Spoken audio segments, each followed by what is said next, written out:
Bom dia, Caião, bom dia, Braulio, bom dia, galera do Papo de Graça. Estou aqui na prainha gravando mais um drop hoje com meu amigo Augusto. Ele tem uma pergunta para fazer para você, Caião, sobre a capacidade humana, essa relação da evolução do humano e a sua fé. Se as duas coisas andam juntas, se são separadas em relação a milagre, em relação ao sobrenatural. Ele vai fazer uma perguntinha aqui. Vai lá, Augusto. Caio, eu gostaria de saber, primeiro gostaria de dizer que admiro muito o seu trabalho aí. E a pergunta é a seguinte, os estudos indicam que a gente usa apenas de 5 a 10% da nossa capacidade mental. Então eu gostaria de saber a sua opinião sobre os outros 90, 95%.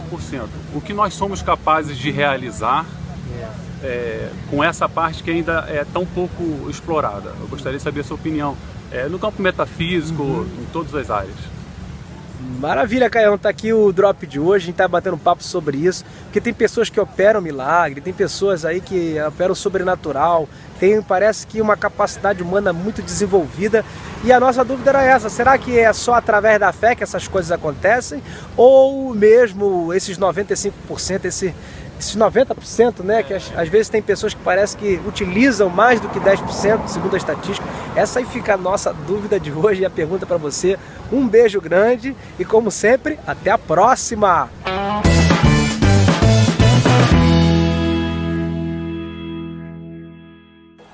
Beijão, meu querido Pablo e meu irmão querido que me fez essa pergunta. Olha só, você quer saber o que é um homem 100% homem em tudo? 100% mental, 100% psíquico, 100% espiritual, 100% orgânico.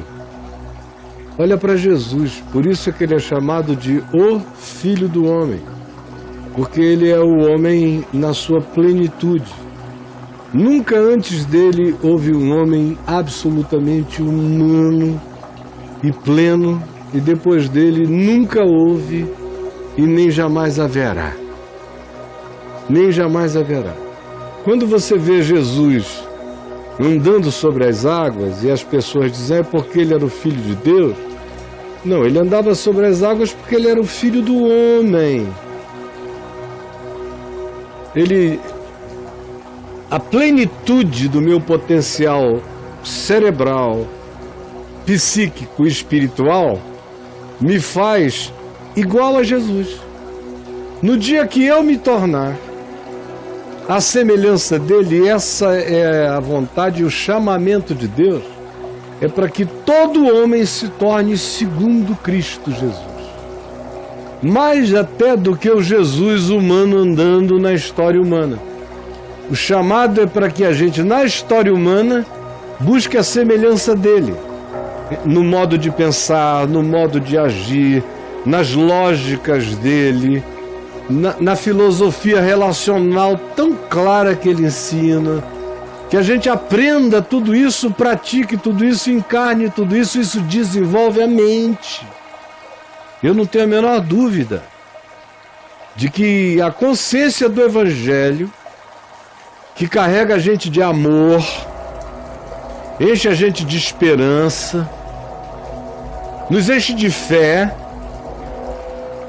Também, por essas mesmas coisas, a fé desenvolve a criatividade, a fé não reconhece limites e mediocridades, a fé crê na transcendência do imediato.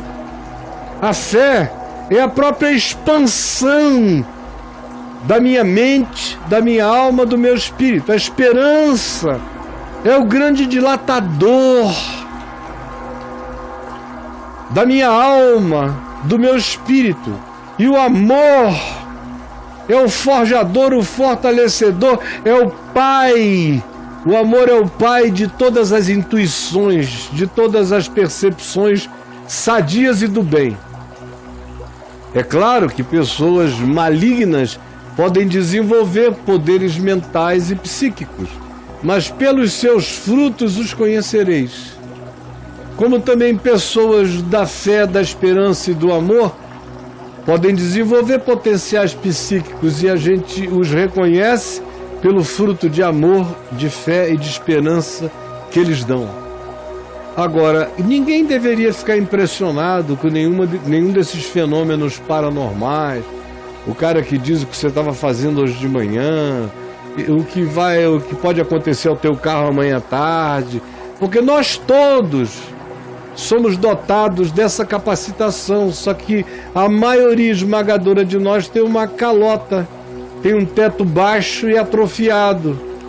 E mais atrofiado ainda vai ficando agora que eu já não penso mais, que tudo meu é aqui.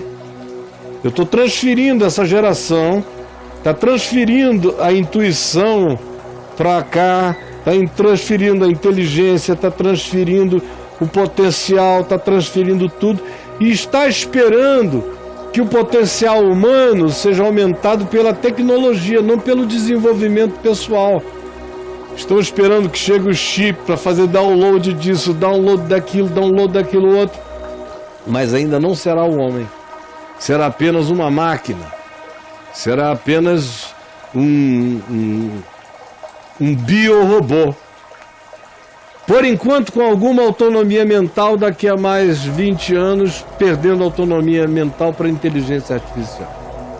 Com Jesus, no entanto, quando se diz ele é o Filho do Homem, ele é aquele, ele cura porque ele ama.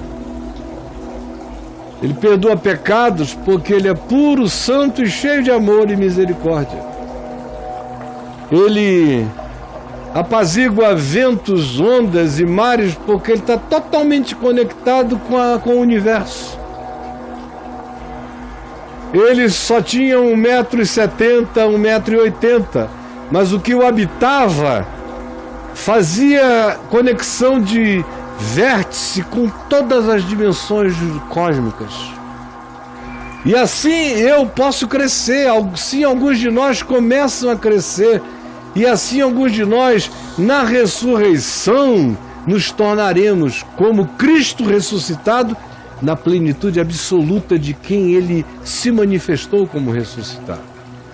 Antes de que esse dia chegue e que eu seja glorificado na passagem dessa dimensão para outra, no entanto, todo dia eu cresço um pouco mais, a minha intuição melhora, o meu discernimento melhora, quando eu vou buscando andar na fé, não na emoção, na fé, olhando para os desafios e vendo possibilidades nas impossibilidades, olhando para as dificuldades e vendo vitória, apesar de tudo ser contrário, eu continuo esperando contra a esperança, eu cresço. O meu volume psíquico, espiritual aumenta. E quando eu aprendo a amar, andar perdoado e andar perdoando, o meu ser cresce, as minhas raízes se aprofundam, eu vou virando mais humano do que se pode imaginar. A plenitude da humanidade vai crescendo em mim quando eu vou me rendendo à consciência do Evangelho, que não tem nada a ver com religião, só tem a ver com seguir Jesus. Seu estado mental, seu modo de ser, sua atitude comportamental, sua riqueza psíquica e o seu olhar espiritual. Quanto mais eu assim ande, mais semelhante a Ele serei, mais me expandirei e a minha própria vida será um derrame natural dessa graça que vai me habitando na medida em que eu vou ficando cheio dele. Agora é claro, se alguém apenas destampar o cérebro, sem nada disso, eu estou falando aqui de algo bonito, lindo, saudável e pleno. Há outros que não tem nada, que não amam, que odeiam, que não tem nada do que eu descrevi, mas conseguem desenvolver aspectos, vazamentos de alguns poderes psíquicos, e são esses que se tornam os bruxos, os feiticeiros, os falsos profetas, os hipnotizadores e sugestionadores e controladores de almas humanas, e não é disso que eu estou falando. Esse pessoal aí tem poderes psíquicos, mas dão o fruto da treva. Eu estou falando daqueles que têm uma plenitude humana, submissa ao amor de Deus, e que vão desenvolvendo graça de modo que deles começa também a vazar poder, alegria, paz, bondade, longanimidade, onde eles chegam, eles irradiam essa plenitude. Que Deus te abençoe, Pablo, e que Deus te abençoe, meu amigo querido. Um beijo. Ó, Pablo, mostra para ele as coisas que eu já falei sobre o Filho do Homem. Era bom até olhar aí dentro, o Filho do Homem. O poder do Filho do Homem. Não é a volta do Filho do Homem, é o poder Vamos lá. do Filho do Homem. Deixa eu ver o poder do Filho do... 1355, Caio. Sei. Tem pouca coisa, né? É, tem pouca coisa. Jesus e os poderes do Filho do Homem. A primeira ali, ó. Eu preguei na Galileia outro dia, ao vivo de Israel. Jesus e os poderes do Filho do Homem, no meio de outras. Dê esse link para ele assistir, tá legal? Um beijo, minha gente.